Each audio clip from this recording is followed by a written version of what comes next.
Constellation Energy, which owns the LaSalle Clean Energy Center in northern LaSalle County, plans on building the world's largest nuclear-powered clean hydrogen facility. Our Phil Luciano explains more about the process. 65 miles northeast of Peoria, the LaSalle County Generating Station stretches outside the town of Marseilles. There, near the Illinois River, 2 nuclear reactors have produced electricity since the early 1980s. The station powers more than 2 million homes. The plant is owned by the Constellation Energy Corporation, based in Baltimore. And now Constellation wants to expand the plant to build a clean hydrogen facility. The project would cost $900 million and employ thousands of workers. It would be part of the Midwest Alliance for Clean Hydrogen, or MACH-2. It consists of 70 public and private entities in Illinois, Indiana, and other Midwestern states. The U.S. Department of Energy has awarded MACH-2 $1 billion to foster the production of clean hydrogen. But what is clean hydrogen, and what can it do? The biggest use is likely in fuel cells. Inside a fuel cell, a membrane allows positive hydrogen particles to pass through to oxygen, which is supplied by ambient air. Negative hydrogen particles are sent on a detour, creating a flow of electrons and creating electricity that can power a motor. All those particles then reunite and form water, the lone emission from this process, and a clean one at that. The idea of fuel cells isn't new. They were first proposed in the 1800s, and hydrogen fuel cells currently power green cars. But right now, those cells can't power bigger motors. However, researchers and investors are working to create hydrogen fuel cells that could power long-haul trucks, ocean-going ships, manufacturing plants, even airplanes. A fuel cell starts, as it will in LaSalle County, with hydrogen electrolysis. This involves splitting water into hydrogen and oxygen. An electrical current is passed through the water. Oxygen gravitates to the positive end, or anode. Hydrogen moves to the negative end, or cathode. From the cathode, hydrogen is then pumped into tanks. It later can be infused into fuel cells. The Constellation plant in LaSalle County, the electricity in the process will come from the nuclear-generated power on site. The Midwest Alliance for Clean Hydrogen, or MACH-2, is a multi-state coalition of energy providers, utilities, and universities. Their Chief Integration Officer, Neil Banwart, joins us now to talk about what this means for producing clean energy. Neil, thanks for joining us from Indianapolis. We appreciate it. Great. I'm pleased to be here. Thank you for the opportunity. Well, before we go into specifics about hydrogen production and its use, tell us how this is different from the energy that the nuclear facility is already producing. No, appreciate that. So the LaSalle facility, of course, is producing nuclear power that goes onto the grid. That powers our houses, powers facilities in the area. And so what we're going to do with MACH-2 is we're going to utilize the existing nuclear facility and actually utilize some of the power to power an electrolyzer. And an electrolyzer is essentially the machine that separates hydrogen from oxygen and water. And so you take water as the input. You need to power that to separate the hydrogen from the oxygen. So the end result is you have clean hydrogen that can be used in a variety of use cases. And so I'm sure we'll get into the use cases, but that's essentially what we're going to do at LaSalle, and actually do this in other parts of our Midwest Hydrogen Hub. Okay, so let's talk about hydrogen. We have all kinds of different ways we can produce energy and forms of energy. Why hydrogen? Why is that something that your alliance is interested in? Absolutely. So maybe, taking a step back, the Department of Energy, through the bipartisan infrastructure bill, received up to $8 billion to establish these hydrogen hubs. And I think the United States Department of Energy recognizes the value or the importance of hydrogen as an energy carrier. What makes hydrogen unique or different is the low carbon intensity. So if we think about, and I'm sure, again, we'll get into the different use cases, but if we think about using hydrogen, say in a fuel cell truck, we are using clean hydrogen, and the results are very low to zero emissions. So think of hydrogen as a way to realize zero emissions for a heavy-duty truck application. So, different than the traditional, diesel, combustion type of engine, we can employ that fuel cell technology. Again, that's just one of the many applications that we see for hydrogen. So we talk about clean energy, and that's what a lot of people in the government are going towards right now. There's clean energy, but then there's ways, correct me if I'm wrong, to produce clean energy that's not clean. So with the hydrogen, is the process clean to produce clean hydrogen? Yeah, so thanks. So there's different ways or different methods to produce hydrogen in the United States today. The majority of the hydrogen produced in the United States today is a process that uses natural gas, and that results in hydrogen that is quote unquote gray hydrogen. That hydrogen is not necessarily clean because it does result in some emissions in that process. So what we're doing with our Clean Hydrogen Hub is, instead of producing quote unquote gray hydrogen, we're producing cleaner forms of hydrogen. And there's actually a couple of different production methods in our hydrogen hub. Again, we talked about the LaSalle facility producing hydrogen via electrolysis, and the electrolyzer needs to be powered. If you power the electrolyzer with nuclear power, it's considered pink hydrogen, which is a form of clean hydrogen. There's another way, if you power the electrolyzer, again, the machine, with renewable power, such as wind or solar, it would be considered a green hydrogen. And then thirdly, you can perform that same natural gas process, but if you actually capture that carbon, sequester that carbon, and push it down, that's considered blue hydrogen. And those are forms of clean hydrogen, as opposed to the gray hydrogen that is prevalent in the United States today. And when this hydrogen is produced, how and where is it stored?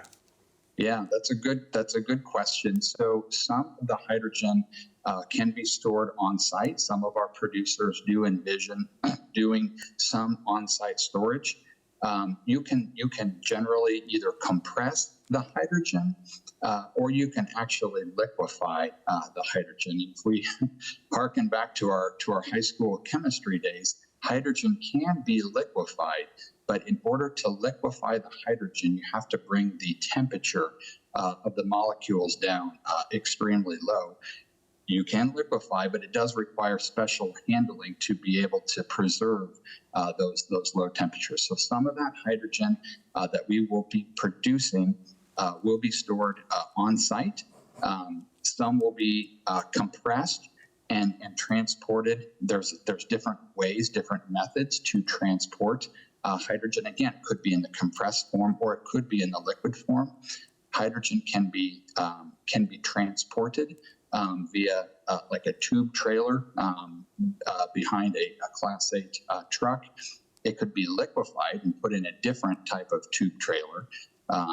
It can also be transported, of course, via pipeline. So there's different ways that you store the hydrogen and the different ways that you move the molecule. It really depends on the end use. Well, since you mentioned pipeline, here in Central Illinois, we've done a lot of stories lately about different companies wanting to build CO2 pipelines to get that CO2 down further south and sequester it underground. A lot of people are against that. They're worried about the safety of pipelines. What about the way you might transport hydrogen from this facility? Any safety concerns there? Yeah, so I would absolutely say that safety is the most important thing with respect to our hydrogen hub. And so, with respect to the production of the hydrogen molecules, how we're generating the molecules, how we're transporting the molecules, how we're storing the molecules, we'll have safety experts at every step of the process. And again, this is a regulated industry. Some of the hydrogen, as I mentioned, will be transported via dedicated hydrogen pipelines. Hydrogen pipelines are not a new phenomenon. There's actually an extensive network of hydrogen pipelines, primarily in the South, sort of in the Texas region. But if one of the methods is to transport via pipeline, we envision more of a dedicated, hydrogen pipeline type of situation. So. Well, you do have a lot of support from the government, that's for sure. I know Governor Pritzker and our U.S. Senators Dick Durbin and Tammy Duckworth are on board on this. Do you see this as, for lack of a better term, the wave of the future? I do. So, hydrogen is not the be-all, end-all. It's not necessarily the right energy carrier for every application, but the end uses are multiple. Earlier I mentioned heavy-duty trucking, and there's reasons why it's difficult to electrify or battery-powered long-haul heavy-duty trucks, and that, of course, would have to do with the size and the weight and the charge time of a battery for a heavy-duty Class 8 truck. And so we think hydrogen is a great end use for heavy-duty trucking. But there's also heavy industry, such as steel. There's a significant amount of steel that's currently being produced, for instance, in Northwest Indiana. Steel is a process that is also hard to electrify. You need a lot of heat. And so we think hydrogen is a great solution for those heavy industries. Concrete, glass, again, other heavy industries that we think, introducing hydrogen into would be, very appropriate and really, as you said, the wave of the future. The last thing I'll mention is with respect to transportation. I touched on the heavy-duty trucking, but there's also testing being done for fuel cells for actually ships. And so maritime vessels around the Great Lakes could run, instead of the traditional diesel engines, could run on hydrogen fuel cell. And then two other ones to mention. One would be rail. So instead of the traditional diesel locomotive, you could actually have a hydrogen fuel cell. And there is precedence for this. There are hydrogen fuel cell trains actually running in Europe. And we'd certainly like to bring that technology to the U.S. And then the last one, Mark, I'll mention is the aviation industry. And we're certainly probably a ways away from actually hydrogen airplanes. But it is feasible. We do see a path. So again, a variety of end uses, and we think this is one of the reasons that the DOE is putting some money behind this hydrogen hub effort. As we come up towards the end of the year, where do you stand now on the funding process, and when might we see this go into action? Yep, no, great. So the on October 13th, the Department of Energy announced that there were 7 hubs that were invited to go into negotiations. And so while Mach 2 is fortunate enough to be one of those 7 hubs, we haven't received any funding yet, right? And so we're in discussions in the negotiations just now with the Department of Energy. These are complicated grants, right? There's a sizable amount of funding. There's multiple projects at stake here. And so we anticipate the negotiation process, Mark, could take 3 to 6 months. So that would take us certainly, into 2024. A lot of this is greenfield type of sites. And so there's, of course, permitting and things that we'll need to go through. I think, we'll start to see some projects maybe, 2025 into 2026, 2027. The projects essentially need to be completed within a 12-year time frame. So, this is not a short-lived project, but really excited that we're in the process. So. Just to kind of wrap this up, when you do get the money and this is complete and you start pumping out hydrogen, what's this going to mean for the average Illinoisan? Yeah. So what I think you'll see is that you'll start to see a fueling station or fueling stations that have hydrogen as an option. And again, this is going to take a long period of time, but I think you'll start to see perhaps larger truck stops along the interstate highways where they have the traditional diesel. And maybe they have, high-speed charging for passenger cars, but then maybe you have hydrogen as an option. Again, this will take several years, but I think that's one tangible example that an average citizen could notice over the next decade or so. And I'm sure the folks in LaSalle County who get a lot of tax money from the existing nuclear plant, they'll be getting a lot more. Yeah, we're anticipating. Mark, that in aggregate across the three-state region, that this hub monies will unlock almost 13,600 construction jobs. So a significant number of jobs. Some of those jobs will then turn into permanent jobs. So we're really excited about the job increase, additional revenues, coming as a result of this hydrogen hub project. All right, Neil Banwart with the Midwest Alliance for Clean Hydrogen, MACH2, which is a great name, Neil. Great name. Thank you. Well, we will keep up with you on this and keep us abreast of what happens with that funding, and we appreciate your time today. Appreciate the time. Thank you. Take care. You. Joining us now is Gina Chepowski, the Executive Director of North Central Illinois Economic Development Corporation, which serves LaSalle, Putnam, and Bureau counties. Thanks for joining us, Gina. Thank you for having me.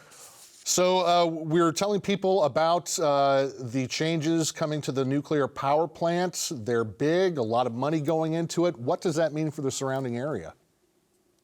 We're excited that this is going to create some additional jobs, good paying jobs for our region. So we expect our residents to have the opportunity to upscale to the higher positions that will become available. They'll have more disposable income to spend in many of our small communities, invest in a home if they have not already, or upgrade their home currently, and spend money out in the community, especially our small businesses who thrive on local economy during the week or weekends. Now, right now, the power plant has about 800 union jobs. It's the third biggest employer in your area. It may move on up the charts there. What does it mean not only to have more jobs available for people in our area, but maybe people coming from outside of our area? Right. It'll draw more people to the region, and we're always looking to grow our population, especially the skilled workforce. We do encourage people to look ahead. It'll take up the rental properties, and even home purchase have been tight, but many of our communities are looking at building additional suburbs or additional communities within their subdivisions in our communities. So we see progress happening in our communities, that more homes are being developed. We see some of our businesses remodeling because people are spending their incomes. And we're seeing, we'd like to, rather than losing population year after year, see an influx increase. So it shows good things for additional manufacturers to come to our area. Yeah, you touched on it a little bit. I was going to ask, since this transition, it's not going to happen overnight. There could take a few years to get the whole thing done. Communities and businesses, I guess, we could see more gas stations pop up, more convenience stores on a smaller scale, on a larger scale. Like you said, new communities coming. That's got to be pretty exciting for the area. Yeah, it's very exciting. I know we've been really good about our downtowns are predominantly filled with businesses. Small businesses have been thriving in our downtowns. And I think it'll be valuable for them to see additional income and additional people coming to their businesses and spending money rather than going online or out of town. And when it comes to taxes, according to Constellation, they pay about $22 million in taxes annually. That additional tax income that's going to be coming in from this new facility. Can you think of anything that you personally would like to see the counties or specifically LaSalle County, use that money for? I would always, for the government tax funds, I would say anything with our law enforcement. I know it's been challenging, and I mean, we've kept our crime rates low, but we're not far from Chicago. So the investment into keeping our policemen paid well and keeping them employed locally, so our crime rates do stay lower in our communities, would be valuable. And then, of course, our schools continuing to increase the technology capabilities, so different programs can be offered in our rural schools, so they can compete with the suburb schools when it comes to education standards. And you're going to be drawing a lot of folks. I mean, heck, people will drive a distance for a good job. You never know. You may be getting people down here from Peoria, Bloomington, Normal, that are interested in working up in your neck of the woods. What kind of things does that three-county area, Putnam, LaSalle, and Bureau, what kind of things is that going to offer for families who may be relocating? I think it will offer our region. I mean, you don't have to just live in LaSalle or Bureau County to work for this prospective project. Grundy County is right on the edge of where this project is. And so I think not only our three counties, but Grundy and some of the, even Peoria County, DeKalb County will value, and even their universities for training. And when you first heard about this, this deal that we believe is going to be happening, I assume there was a lot of buzz throughout your communities wondering, wow, how could we capitalize on this? Oh, yeah. All the people always, when there's a project that comes into the region, it's great to see their community members being employed, and can we make sure other residents are coming to our communities, and what services are they going to need to continue to expand? Well, it seems to be good news for LaSalle County especially, but also Putnam, Bureau, and the surrounding counties. Again, when we tell people that there are going to be jobs available, and I think a good portion of those would be union jobs, how do you get people ready to apply for these jobs? Do you have any advice there? I would say, watching the website for under the Constellation website, of seeing what the process is, because they do additional screening through there. So it may take 4 months for them to go through the hiring process. So be patient. But it's a great area to live. We have low crime. And we have great access to Illinois Valley Community College for additional training. So any employees that may be, or prospect employees that may be looking to upskill or gain some additional skills, I would value the community college training programs that are available. All right, exciting times. Gina, thank you very much. We appreciate it, and best of luck with the future. Yes, thank you for having me. Joined now by Phil Luciano. Thank you for explaining the scientific aspects of this, because my brain was about to explode. Took me a while to weed through it, but two things about it. One, I found nothing about people protesting this because it's clean energy. Two, this is crazy good. $1 billion with a B. You don't hear about those type of projects too often in this area, and that just is going to be so crazy in terms of what it's going to do for that area, like you're all talking about. Well, and the good thing is they don't have to start from scratch. The nuclear facility's already there. They just have to add on to it. So we will see this in our lifetimes. And a few years ago, it's been a few, but I had the opportunity to go to the school district, the high school district, that is supported by the property taxes from the nuclear power plant there. And then I visited the school district next door. And the difference is night and day, because the property taxes for a nuclear power plant are huge, and they well support the schools. The other areas, not so much. In fact, that school is now gone. So it's going to do great things for that entire area. And one of the things that you were talking about in terms of the ripple effect, there's the Amazon Fulfillment Center that opened not too long ago in North Pekin. And I hear from the folks who live around there that they're like, man, when I go to the Casey's, when I go to the gas station, when I go to this, the lines are longer. And they're really not complaining because they live there and they're like, look at all this business. Look at all these people who are coming here now to spend their money. We need to buy a gas station, not buy LaSalle County. I'll tell you what. Well, and when she talked about, them already planning more subdivisions to house people, that reminded me of when Rivian came to Normal. We live not too far away from there. You can't find a house or an apartment anywhere close. So they're getting a head start on all the influx of new employees they could potentially have. I know plenty of folks who live right here or right around Peoria. They go to Rivian, and it's no big deal, like you were saying. And to get up there, up 39 or whatever you take, they'll go up there for these jobs, and I think they're going to be really good jobs. Absolutely. Well, we will continue to follow this story as it unfolds, but unfolding right now in about a minute is you got to see this. Stick around. We're going to have some good stuff for you. As always, Phil and Julie Sanders, they'll put a smile on your face. Oh, yeah.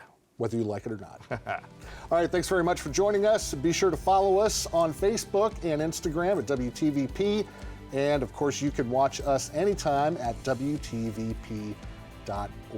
Have a great night.